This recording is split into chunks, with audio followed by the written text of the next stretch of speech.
हम सब ने खुदा के कलाम में से आज खुदा की ममसू पादरी शालीम साहब से बहुत अच्छा फैमिली के तल्लुक़ से सीखा। तो मेरा ईमान है कि हम सब ने बरकत पाई होगी।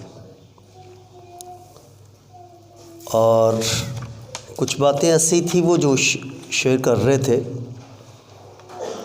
कि फैमिलीज़ जिस जगह पे इस वक्त पहुंची हुई है, ख़ास करके क्रिश्चियन फैमिलीज़,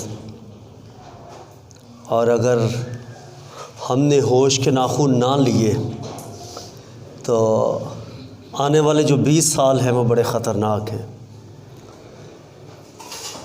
मैं 20 साल का मेरे ख़्याल में उन्होंने फ़िगर ज़्यादा दे दिया। हालात 90% इस वक्त भी हमारे हाथ से निकल चुके हैं। जब हम फैमिलीज़ को विज़िट करते हैं, फैमिलीज़ को देखते हैं, तो 90% जो हालात हैं वो हमारे हाथ से क्या हुआ, निकल चुके हैं। अगर हमने अब ख्याल ना किया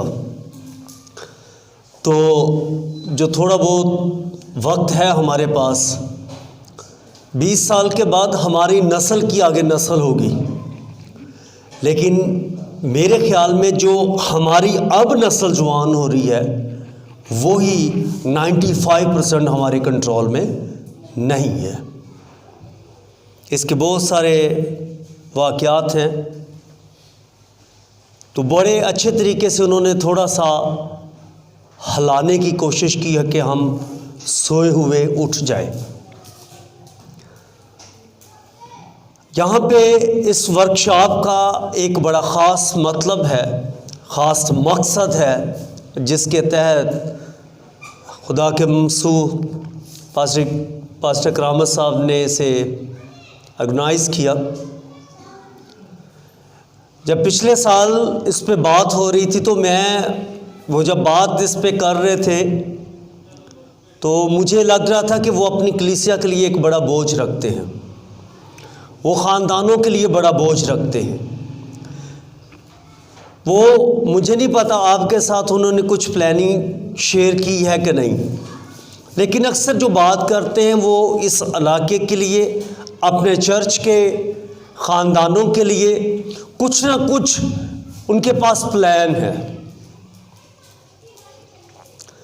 कि ये ख़ानदान कुछ बड़े कुछ ना कुछ करे। और ये जो भी अरेंज हुआ है, ये एकदम से, ये कल की बात या परसों की बात या एक हफ़्ता पहले, ये नहीं कि प्रोग्राम हुआ तो बात हो गई, नहीं। इससे पहले मुझे याद है कि तकरीबन 11वें महीने में प्रोग्राम हुआ था। तो एक जगह पे प्रोग्राम हुआ था तो भाइयों ने मुझे भी बुलाया था। वहाँ पर भी कुछ मामलात पर डिस्कस हुई, बहुत सारे लीडर्स थे। तो वहाँ पर भी ख़ानदानों के तल्लुक़ से बहुत सारी बातें हुई।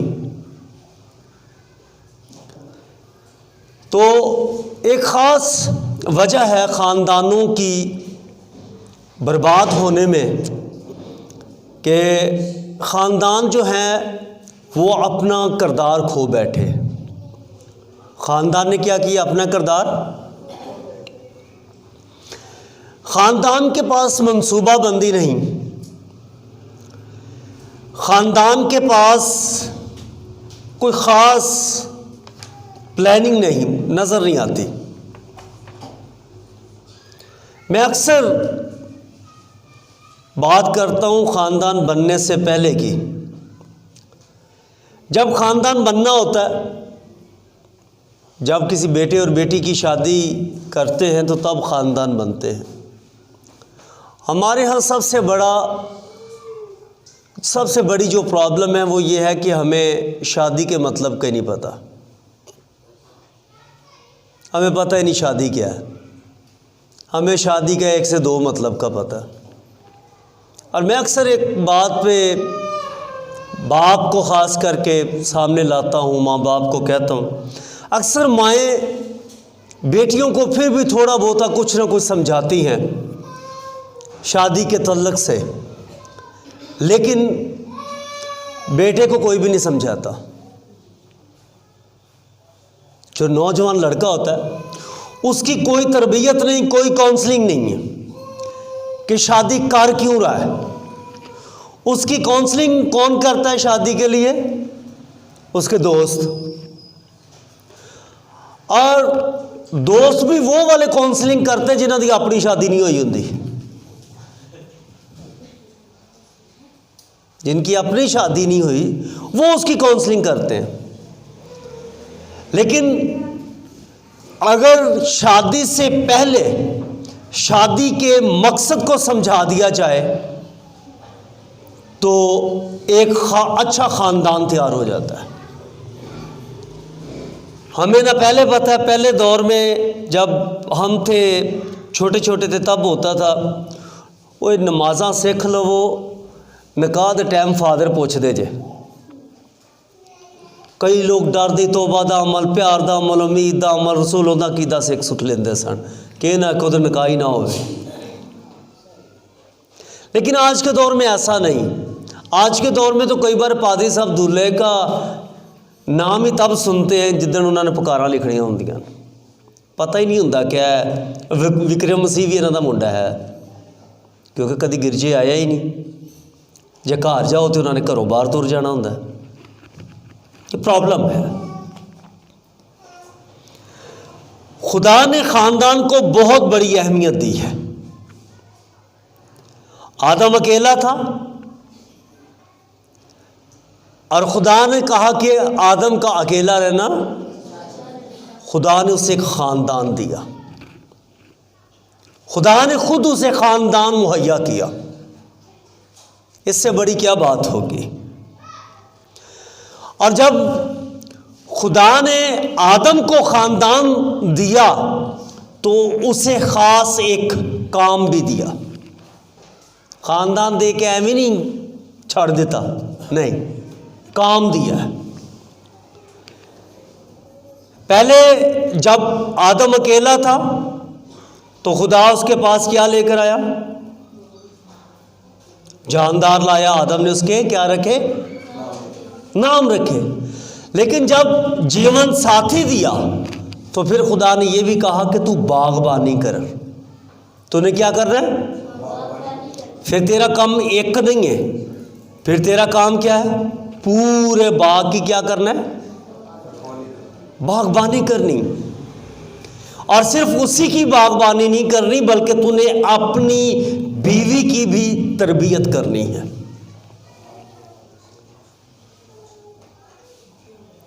और सिर्फ वहां तक काम नहीं रहता बल्कि आगे अगर अमाल की किताब में हम आ जाएं तो वहां पे उसने पूछा है साहबो मैं क्या करूं? उसने कहा तू तौबा कर और यीशु के नाम पे बपतिस्मा ले और तू क्या करेगा? तेरा घराना क्या करेगा?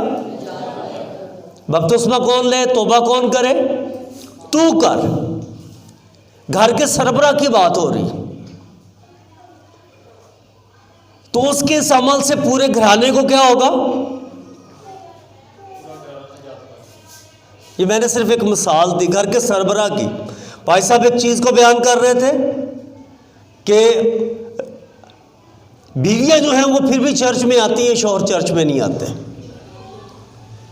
मैं इसको इस तरीके से भी देखता हूं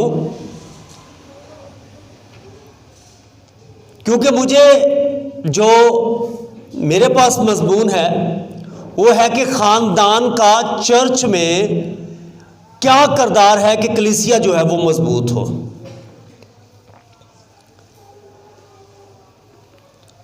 तो ख़ानदान का जो सरबराह है जब तक वो ख़ानदान के साथ शामिल नहीं तो घर अनकम्प्लीट है।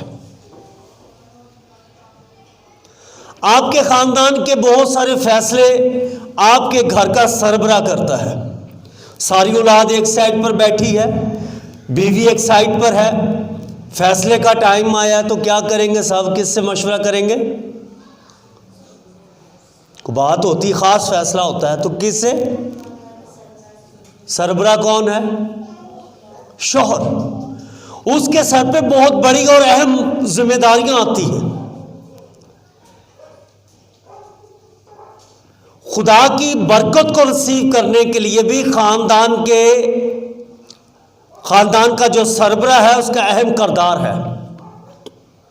हम अब्राहम को देखें तो उसके पास 3 मेहमान आते हैं और लिखा है कि अब्राहम दौड़कर आगे जाता है और ज़मीन तक झुककर उन्हें सजदा करता है और उन्हें अपने घर में लाता है और अपने नौकरों को बुलाता है और कहता है जाओ अच्छे से अच्छे जानदार ज़बह करो, उनको पकाओ, और फिर अपनी बीवी को उस खिदमत में शामिल करते हुए ये कहता है, सारा को ये कहता है कि तू आटा ले और फुलके बना, रोटी बना।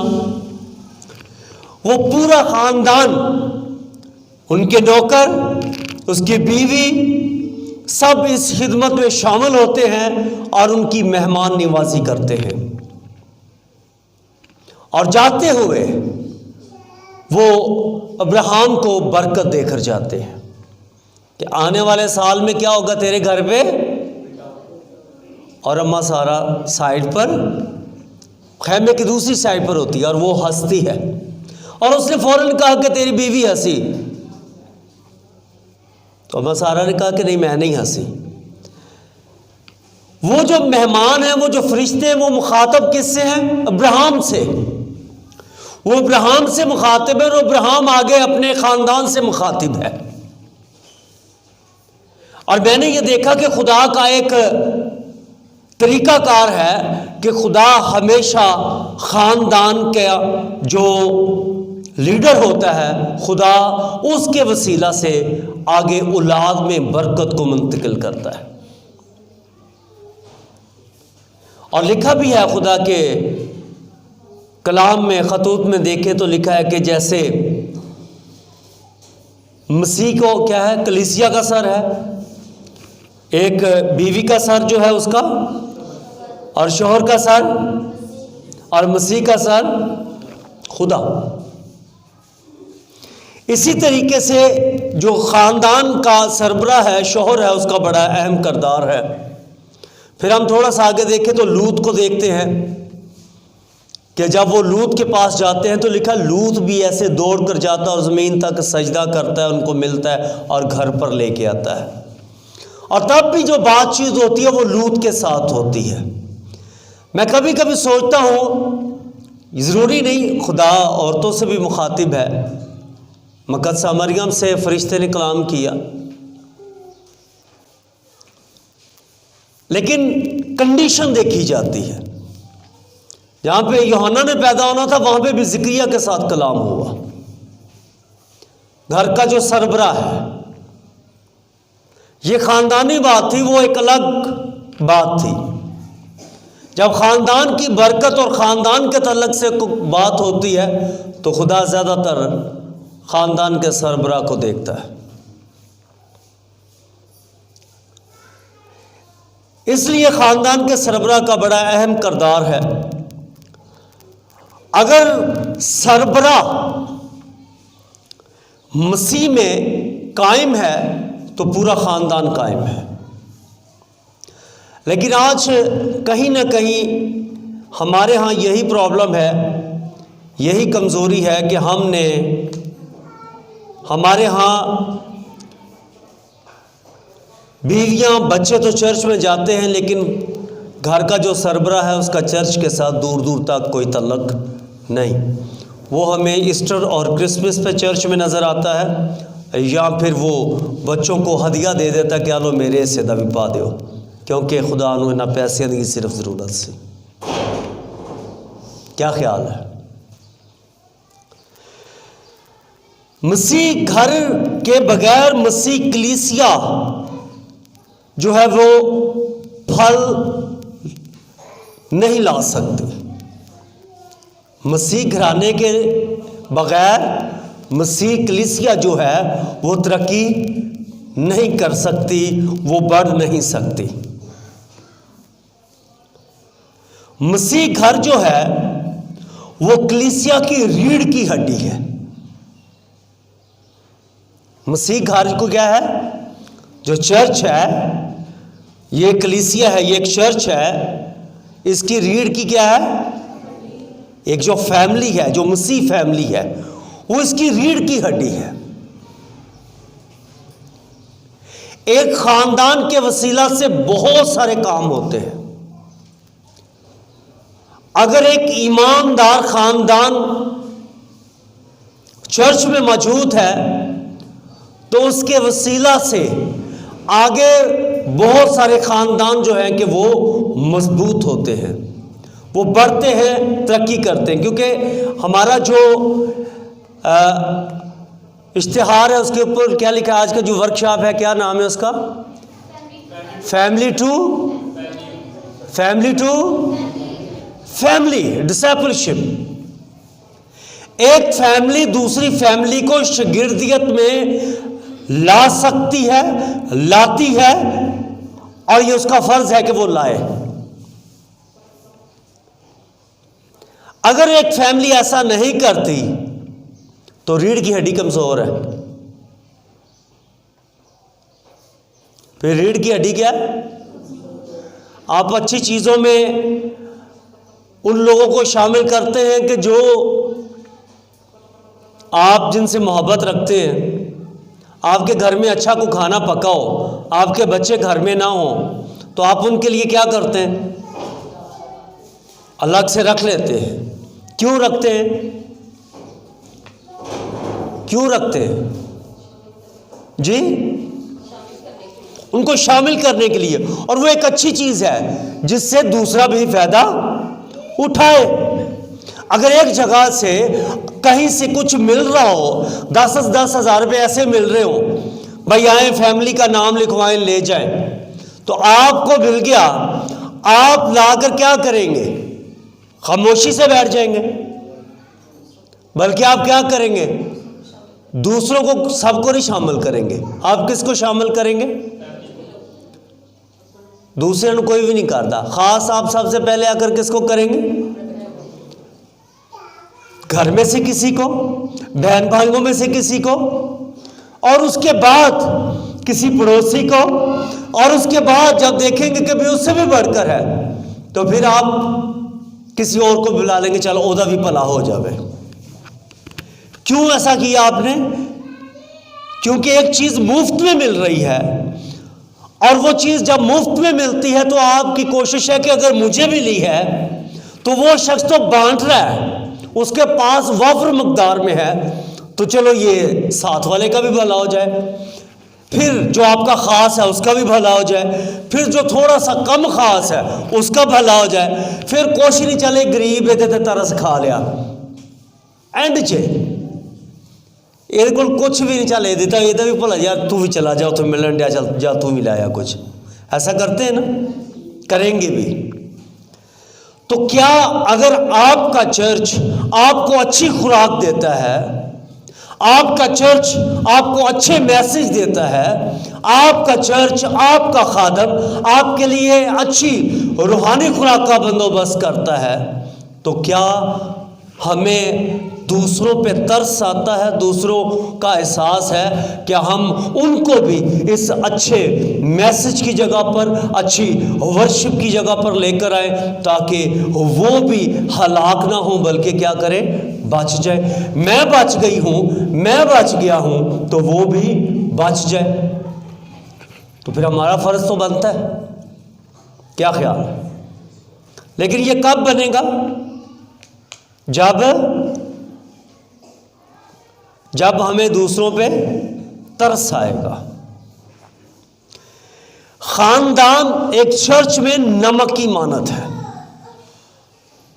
खानदान क्या है? और नमक जो है वो उसका एक अपना टेस्ट है। तो जरूर है कि एक खानदान जो मसीह खानदान है वो दूसरों को अपना टेस्ट दे। आप किसी ऐसे चर्च में, ऐसे चर्च के लोगों के पास बैठे हैं जहां पे तालीम की कमी है या तालीम नहीं, लेकिन आपके पास एक अच्छी तालीम है, एक अच्छी दरसगाह है, आपने अच्छा सीखा है, आप वहां पे बैठे हैं, तो आपका किरदार और आपका आपकी बातचीत, आपका एटीट्यूड, आपका बोलचाल, आपकी मोहब्बत उसके लिए एक नुमाया नमूना होगी,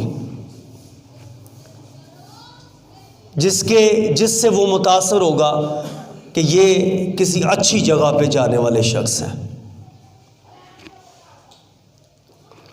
आप एक अच्छा ब्रांड पहनते हैं, एक शख्स नॉर्मल कपड़े पहनता है, लेकिन जब आप उसके पास बैठेंगे तो आपके जो कपड़े हैं वो वाज़ेह नुमाया होंगे कि आपने अच्छा ब्रांड पहना है। जब कपड़े नुमाया हो सकते हैं तो एक मसीह खानदान का किरदार क्यों नहीं।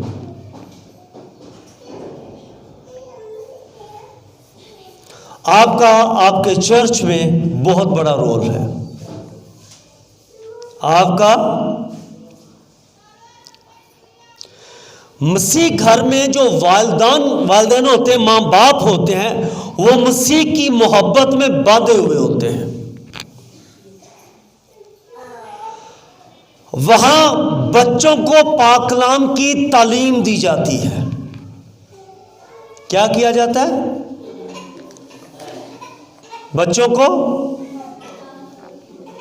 अगर मेरे साथ आप दूसरा तीमुथियुस निकालें,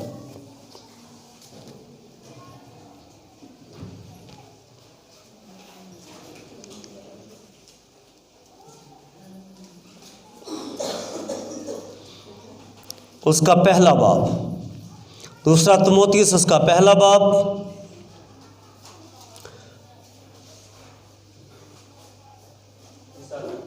उसकी 5वीं और 6ठी आयत। हाँ जी, एक मसीह खानदान की क्या खूबी है? सबसे पहले कि वो अपने बच्चों की तरबियत कैसे करता है,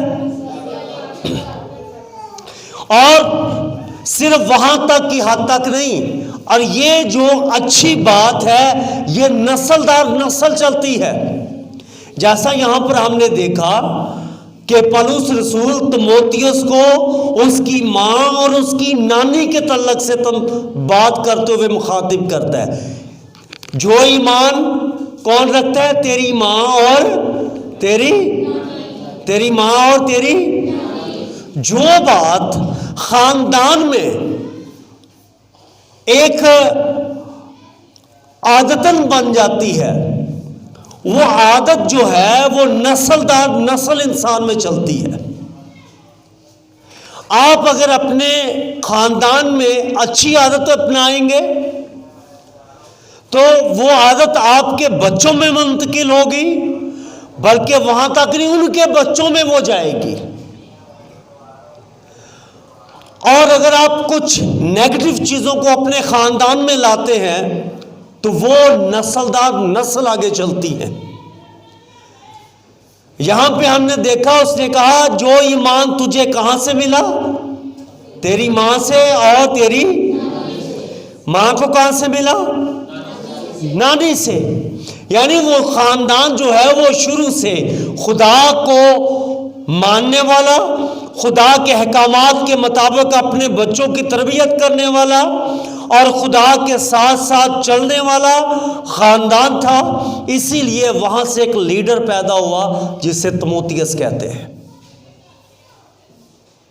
हमारे घर में भी तीमुथियुस है, लेकिन अफसोस कि साडा तीमुथियुस शराब पी के किसी मोड़ ते पिया हुंदा है।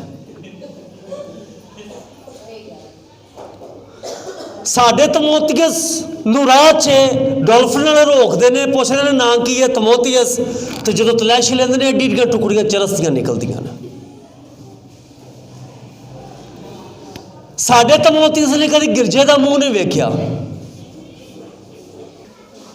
नाम तो हमने तीमुथियुस रख लिया, क्या हमने उसकी परवरिश भी तीमुथियुस के लिहाज से की? मैं खानदान से वाकिफ हूं जिनकी फितरत में था धोखा देना। जिनकी फितरत में क्या था? ये एक अच्छी आदत है, एक बुरी आदत है। उस खानदान का नाम था लाबन। लाबन को जानते? कितने लोग जानते लाबन को? याकूब का मामू। उसकी यकूब की माँ का नाम क्या था? रिबका ने अपने शौहर को धोखा दिया धोखा। कैसी सफाई के साथ धोखा दिया? पता चलने दिया उसे। एक वीक पॉइंट था, बड़ा बरीक सी बात थी। उन्होंने कहा रोक यकूब, 2 मिनट रुक जा, ऐसा ना हो कि तेरा बाप तेरे कंधे पे हाथ मार के चेक कर ले कि ये कहीं ईसाऊ तो नहीं, यकूब तो नहीं है, क्योंकि ईसाऊ के बदन पे क्या थे? बाल थे। उसने इतना सा भी वीक पॉइंट नहीं छोड़ा। मैं उसकी अकल को दाद देता हूं, महारत है धोखाधड़ी में। और बड़ी सफाई के साथ उस औरत ने धोखा दे दिया अपने शौहर को और अपने बेटे को। फिर यकूब जाता है अपने मामू के पास। जब यकूब को पता चलता है, जब लाबन को पता चलता है कि यकूब मेरा भांजा है, लिखा वो दौड़ता है, आगे आता है, उसे गले लगाता है, उसे प्यार करता है और उसके बाद बड़ी इज्जत के साथ उसे घर लेके जाता है। फिर उसे पता चलता है, जो कहता है जी राखल से शादी करनी। लिखा उसने मेहमान बुलाए, एक ज़ियाफत की और इतनी सफाई के साथ उसने राखल की जगह उसकी बहन उसके साथ ब्याह दी। उन्हें पता ही नहीं चलिया, किसी को भी नहीं पता चला। कैसी सफाई के साथ धोखा दिया। और फिर लाबन की ही बेटी राखल जब अपने बाप के घर से कुछ कीमती चीजें उठा के ले आई और फिर लाबन पीछे आया, कहानी से वाकिफ है सारे, और बड़ी सफाई के साथ राखल ने अपने बाप को बेवकूफ़ बना लिया। मैंने कहा सॉरी मैं नहीं उठ सकती। ऐसा ही है। इस कहानी से मुझे एक बात समझ में आई कि धोखाधड़ी उनकी नस्ल में शामिल थी। धोखाधड़ी क्या था उसमें कि उनकी भैन भी धोखा देन डी है, भरा भी धोखा देन दिया है, अगों भरा दी धी भी धोखा देन डी। जो अंदर है वो नस्ल में मुंतकिल हो रहा है। जो इंसान के अंदर है वो क्या हो रहा है? नस्ल में जा रहा है। आज हमारी नस्लों में भी झूठ, फरेब, धोखाधड़ी, नाफरमानी इसीलिए है क्योंकि हमारी अपनी जिंदगियों में ये सारी चीजें मौजूद हैं।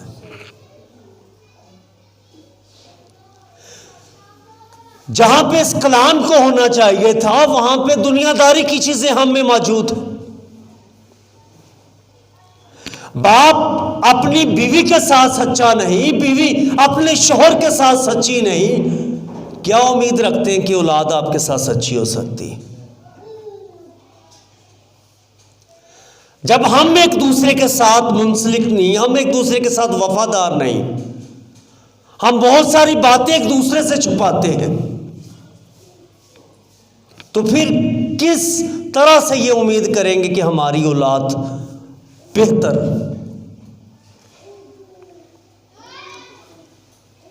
औलाद हमें देख रही है कि हम अपने मां बाप से अलग हैं और हम कई सालों से अपने भाई के साथ बात नहीं करते और कई सालों से हमारी बहनें हमारे घर में नहीं आती।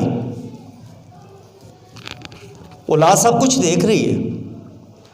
बल्कि मामा तो अक्सर दसदियां होंदियां ने कि पुत्र तेरी पुफी चड़ेल, तेरी चाची चड़ेल, तेरा फलाना फलाना सारे अज।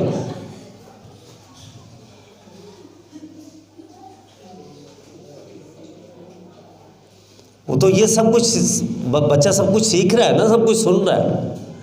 आप कैसे तवक्को कर सकते हैं कि वही औलाद जवान होकर आपको रिस्पेक्ट देगी, आपकी फर्माबरदार होगी? यहां पे इसकी मां भी ईमानदार है, इसकी नानी भी ईमानदार है और तिमोथियस एज ए जबरदस्त लीडर। अगर हम इसे जूनियर पालूस कहें तो हर्ज नहीं है। ये पलूस इसे अपना जानशीं कहता है। एक उस्ताद के बहुत सारे शागिर्द होते हैं, लेकिन एक शागिर्द ऐसा होता है कि जो अलीशा की तरह होता है। इसके दूसरे भी शागिर्द हैं, लेकिन तिमोथियस बेस्ट। कहाँ से सीखा है? माँ से। और कहाँ से सीखा? इसकी माँ ने और नानी ने कलीसिया में एक लीडर दिया है। ये ऐसा लीडर है कि जिसने बहुत सारी रूहों को खुदा की कुर्बत में लाने का वसीला बना। आपने अपने चर्च को कितने लीडर दिए हैं? आपका अपने इस चर्च में, आपकी विक्ट्री कलीसिया में आपके खानदान का क्या किरदार है? फैसला आपका है। अब तक अगर आपने अपना किरदार अदा नहीं किया तो फिर अपना किरदार अदा करें। अगर कर रहे हैं तो उसको बेहतर कर लें। आप जिस भी चर्च के मेंबर हैं, आपको आपके चर्च में उसका हिस्सा, उसका पार्टनर बन के खड़ा होना पड़ेगा। आपने चर्च को क्या करना है? मजबूत करना है।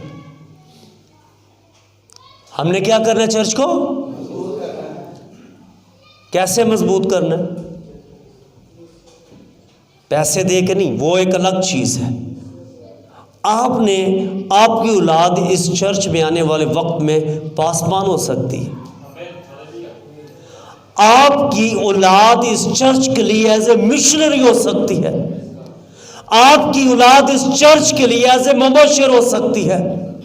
आपकी औलाद इस चर्च के जरिए से दूसरी जगहों पे कलीसिया कायम करने का रोल अदा कर सकती है। ये बाहर से आके तो नहीं किसी ने करना।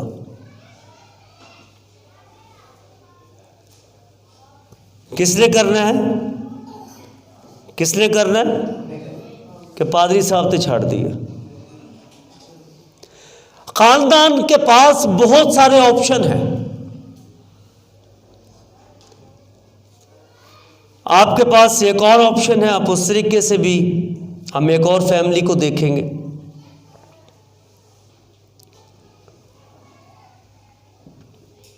अगर आप मेरे साथ देखिए अमाल की किताब,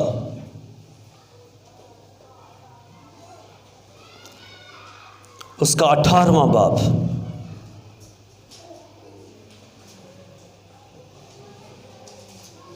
उसकी दूसरी आयत से चौथी आयत तक खुदा के कलाम को देखें।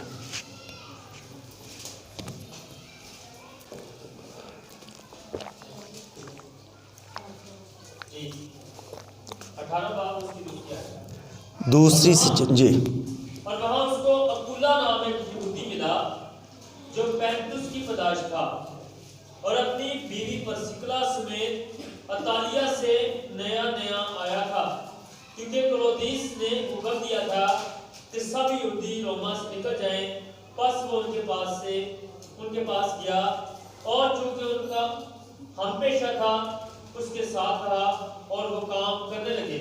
और उनका पेशा कैमंदोजी था और वो हर सबत को इबादत खाना में बहस करता और यहूदियों और यूनानियों को कायल करता था। आमीन। पौलुस रसूल के तलक से कहा गया है कि यहाँ पे एक ख़ानदान है, एक फैमिली है, मियाँ बीवी रहते हैं और एक जगह पे प्रॉब्लम है जहाँ पे काम नहीं हो सकता, तो खिदमत में और अंजील को आगे फैलाने में इस ख़ानदान ने बड़ा अहम रोल अदा किया। इस ख़ानदान ने क्या किया? एक अहम रोल अदा किया। और याद रखें कि अगर मियाँ बीवी किसी बात के लिए मुत्फिक नहीं तो वो काम करना उनके लिए मुश्किल हो जाएगा। आप किसी भी काम के लिए अगर दो शख्स मुत्फिक हो जाते हैं, ख़ास करके मियाँ बीवी, तो सारी दुनिया एक साइड पर है। अगर शौहर के साथ उसकी बीवी खड़ी है या बीवी के साथ उसका शौहर खड़ा है, सारी दुनिया एक साइड पर है। आप अकेले जीत सकते हैं, अब बहुत कुछ कर सकते हैं। मुझे याद है हम पढ़ते भी हैं, सियालकोट कन्वेंशन का सबको पता है। वहाँ पे एक मिशनरी हुआ करता था हैंटर नाम का, और हैंटर ने जब आकर सियालकोट में काम शुरू किया तो इसने बड़ा तेज़ी के साथ खुदा ने इसके वसीला से काम किया, और बहुत सारे लोग जो है वो मसीह यीशु में शामिल हुए। इसके कुछ लोग कहते हैं 2 बच्चे थे, कुछ लोग कहते हैं 1 बच्चा था, छोटे छोटे इसके बच्चे थे। तो सिखों ने कहा कि आप यहाँ से चले जाओ, नहीं तो आपके साथ अच्छा नहीं होगा। तो इसकी बीवी अक्सर इसे ये तसल्ली देती कि आप टेंशन नहीं लो, हम खुदा का काम करने के लिए हैं, कोई मसला नहीं, हम करेंगे। उन्होंने धमकियां वगैरह भी दी, लेकिन ये दोनों मुतफिक थे। फिर एक दिन ऐसा आया कि उन्होंने पकड़ लिया और चौराहे में ले गए, और हैंटर के बच्चों को सुनने में आया है कि वो ऐसे 2 लोग ऐसे पकड़ा, उन्होंने 2 लोगों ने एक बच्चे को बाजू से और टांगों से ऐसे ऊपर उछाला, और उस टाइम बर्छी हुआ करती थी, और ऊपर फेंका और ऐसे नीचे बर्छी रख दी, और उसके बच्चे जो है माँ और बाप के सामने उस नेज़े में परोए गए। लेकिन वो बड़े ईमानदार थे, उन्होंने ये कुर्बानी बर्दाश्त की और अपने बच्चे कुर्बान किए। और फिर सियालकोट के जो गिर्द, उस वक्त ये नारोवाल भी इसी में शामिल था, तो वहाँ पे बड़े बड़े जो नाम हैं, अगर हम उन नाम लें, किसी वक्त मौका मिला तो आपको नाम बताएंगे कि वहाँ से उन बच्चों की कुर्बानी के बाद कितने कितने नामवर लोग जो हैं वो मसीह में शामिल हुए। और जो ज़बूर आज हम गाते हैं, फजल नाल ए रब बख्श गुनाह मेरे, ये सारे जो ज़बूरों की पंजाबी तर्ज़ें हैं जिसको हम डीडी शबाज के नाम से जानते हैं, ये भी तभी की पैदावार है। ऐसे ख़ानदान, ऐसे ये जब मियाँ बीवी मुतफिक हो जाते हैं, वो खुदा में मजबूत हो, तो खुदा उन्हें बहुत सारी बरकतें, सब्र, ताकत, कुव्वत, बहुत कुछ देता है। आप कोई भी अच्छा काम शुरू कर लें, अगर आप दोनों में कोई प्रॉब्लम है, आपका वो अच्छा काम करने को दिल ही नहीं करेगा। शॉपिंग जिदन घट करनी होवे ना, तो घट पैसे हो बंदियां वास्ते करास की गल दसन लगा, घरों जाते एवं थोड़ा जहा लड़ पवो ताकि तो मूड ऑफ आ जाए, घट चीज़ा लवे।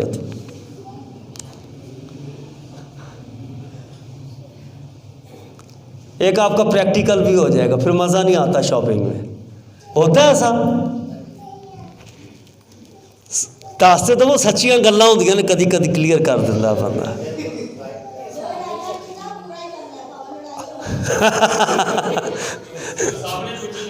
अच्छा,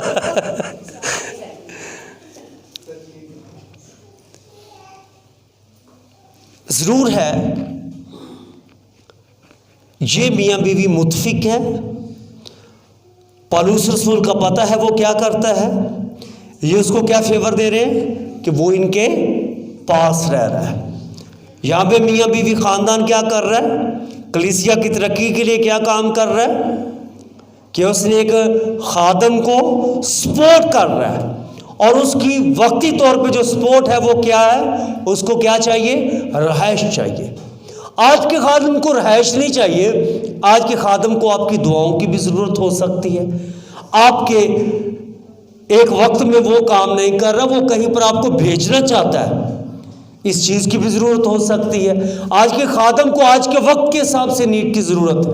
एक जगह पे हम देखते हैं, अमाल की किताब में हम देखें तो हमें पतरस का जिक्र मिलता है कि पतरस कैद खाना में पड़ा है।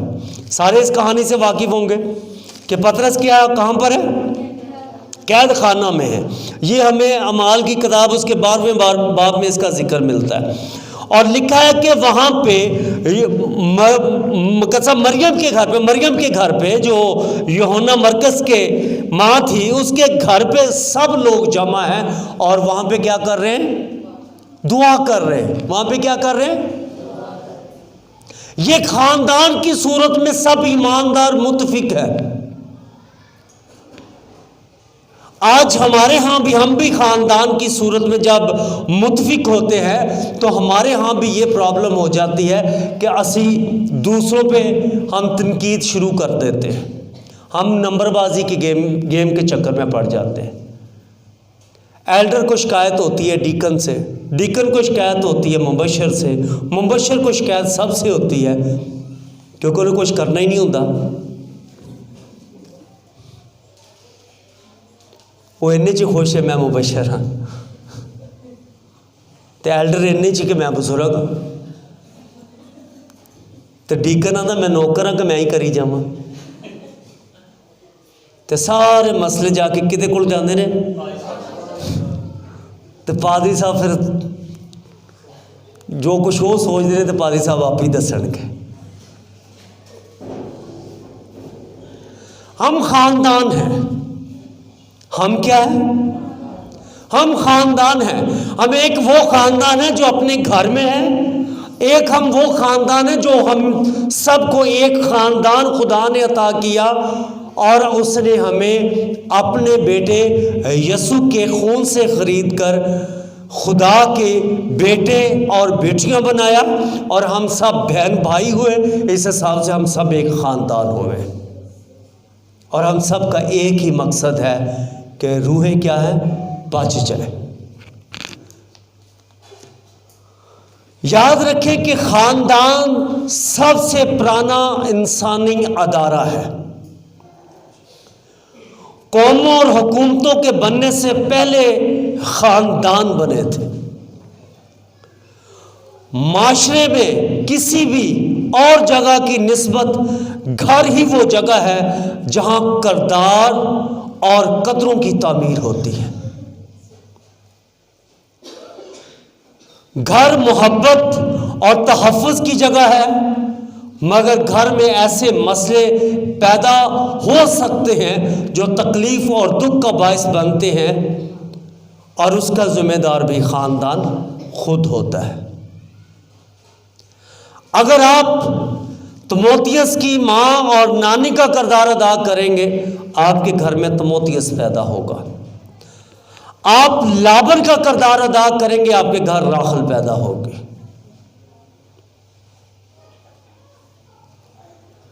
जो आपको धोखा दे सकती है। हमने जो कुछ किया होता बुढ़ापे में, फिर हम अखां दे विच मुक्के दे के रोने हैं कि असां की कीता है, असां वो कीता है कि जिहड़ा सानू याद नहीं।